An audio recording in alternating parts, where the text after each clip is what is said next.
Worst case scenario, you're outside your car, your lock won't work, your remote central locking's not working, the key, there is a little button on the back there, press the button and the key comes out.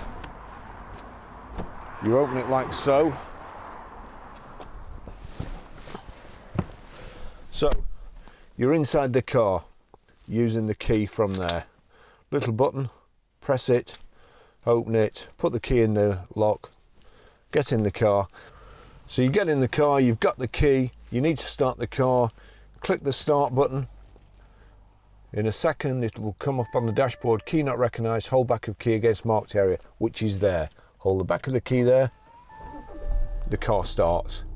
Now, I've been driving around for the last couple of weeks, not exactly doing that, but having to get closer and closer each time I open the car, and also sometimes getting in the car and the key's not recognised and having to do that before I start. That's the joys of being in the motor trade, being lazy. All you have to do, I'm not sure which camera to show you on, but I'll show you over here. All you have to do, the button there at the back, pull that key out.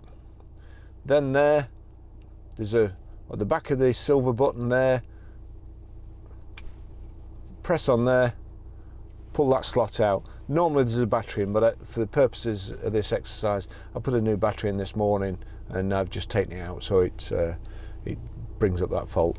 There's a flat side and a kind of round side, or rounded off side. The flat side goes to the bottom and then just slots back in like so, and that's it. That's a new battery in. It's as simple as that.